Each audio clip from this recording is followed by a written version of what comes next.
Hello, Williams class. For your English lesson today, we are looking at what a graphic novel is.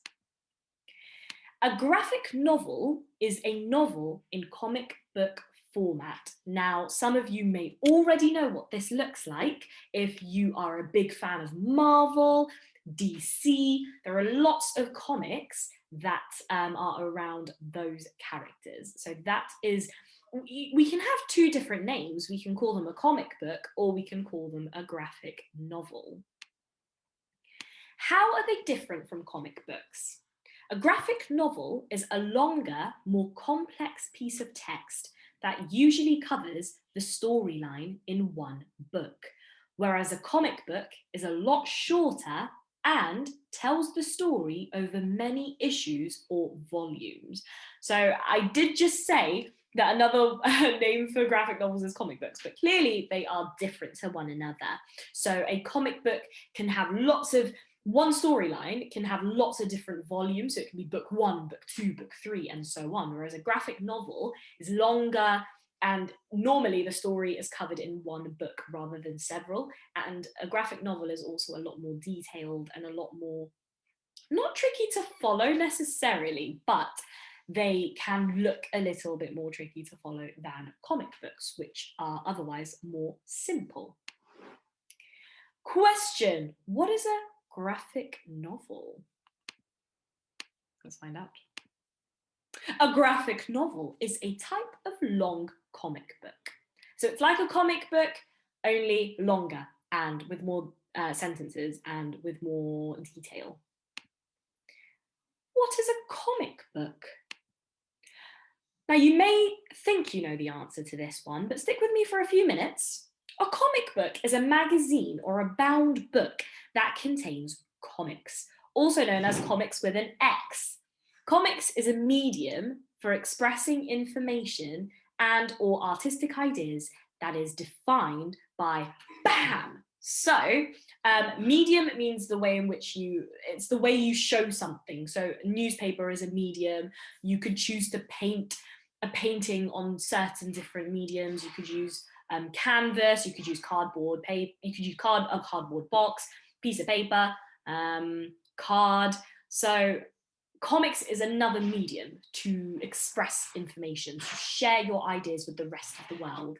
And you'll often see these speech bubbles that have words in them that sound like sounds. So BAM is the noise that you would hear when someone is being punched in a comic book. Graphic novels are images used in a sequence, just like that. Can you see? It's a sequence. So it starts off with a woman whistling and a bird flying, then the bird's landed on the branch and is also singing, and then it flies away. So that's what graphic novels look like.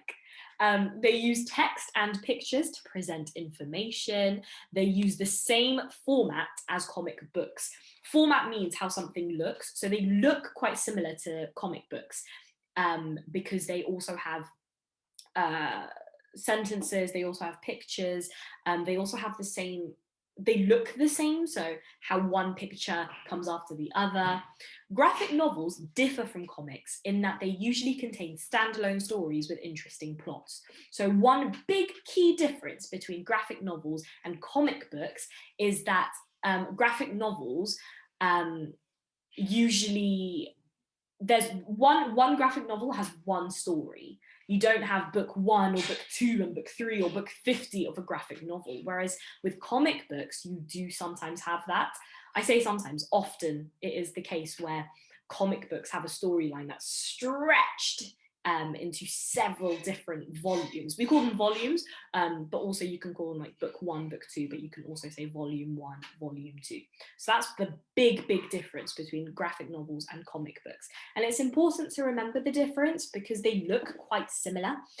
So it can be quite easy to confuse them, but it's important to remember that they are different and the way in which they are different as well.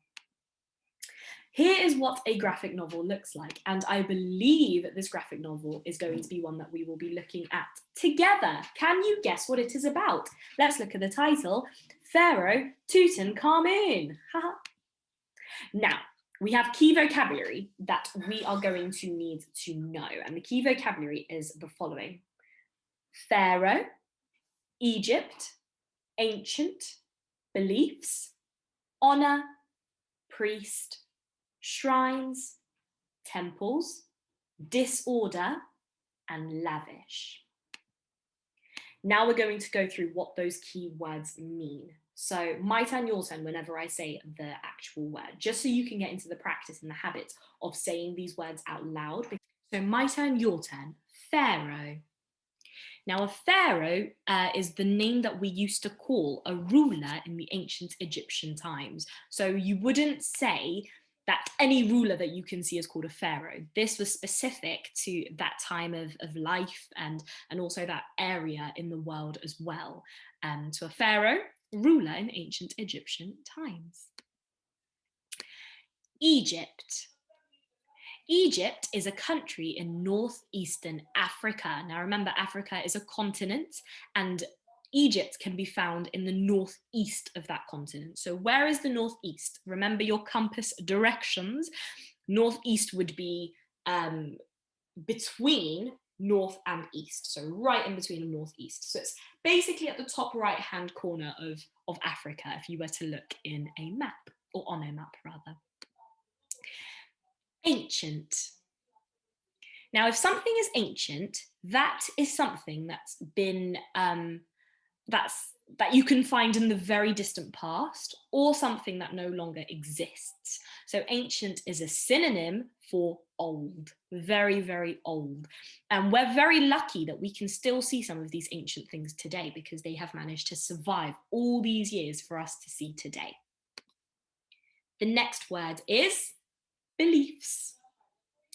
A belief is something that we believe in or something that we consider to be true. So if you have a belief that when we die, we will go to heaven, that is something, or hell, that is something that you believe is true. That is your belief. And obviously, depending on what religion you follow, depending on where you come from, depending on so many different things, you can have different beliefs you can have a different belief to somebody else. So it is very important that we obviously accept each other's beliefs and we respect them as well. So it's very important that we remember that everybody has a different belief and it is very important to respect them. Honor. To honor is to highly respect something. So I honor soldiers that have fought for us, that have fought for our freedom. What do you honor? Priest.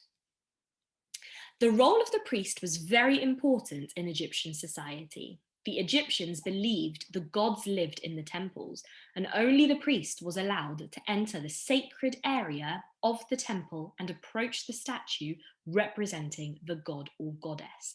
So a priest in the past is very similar to a priest of today. It's a religious person, and back in the ancient Egyptian times, a priest was considered to be very, very important because the ancient Egyptians believed that a priest was the only person who could talk to gods and goddesses that the ancient Egyptians believed in. So they really honored priests, you could say.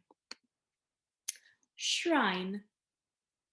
Now, a shrine is a place that is regarded as special and holy because it has to do with something sacred or special. So when you regard something, that means you look at something as being quite special.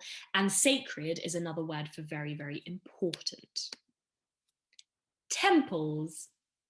A temple is a building where people worship their gods. So ancient Egyptians called their places of worship temples. I know that different religious people call their places of worship by different names.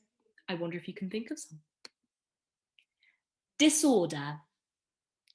If something is in disorder, it is something that is out of order, not organized. Now, a way to remember this is by looking at the prefix dis, D-I-S. Whenever you put dis in front of something, that often makes that word quite negative. So for example, one word that I can think of is disappoint. When you disappoint someone, it means you make them think that they should have a reason not to be pleased with you. So similarly, order is something that makes me think of, when I think of order, I think of organization and, very neatly laid out work. But then if something is Disorderly, if it's in disorder, then it's the complete opposite. It's something that's not really arranged very neatly. It can be another word for messy, a synonym for messy. Lavish. Now, lavish means something rich or expensive. So if you have lavish taste, that means that you like to spend your money on expensive things rather than thinking to save your money or thinking to buy something that's not so expensive. Now, your tasks for today's lesson, boys and girls. Task number 1. Create your own definition of what a graphic novel is. So we've discussed what a graphic novel is. We've discussed the difference between a graphic novel and a comic book. So I wonder if you can create in your own words a definition. How would you define a graphic novel to somebody else? Imagine that you're giving that definition to someone who's never seen a graphic novel before. What would you say about that graphic novel to describe it? Once you've done that, task number 2 is to write your own definitions for the vocabulary words. Now, there are 10 vocabulary words altogether. So how many definitions will I be looking for? 10. And then once you finish that, task number 3 is to use the vocabulary words in your own sentences. So using any of those vocabulary words and creating sentences out of them. So for example, let me pick a vocabulary word. Temples. I would say Hindus go to temples to worship their gods and goddesses. That is my sentence for the word temples. What sentences can you come up with for the vocabulary words that we have looked at? Now remember, there are 10 vocabulary words all together. Enjoy William's class, boys and girls, and you'll see me very, very soon.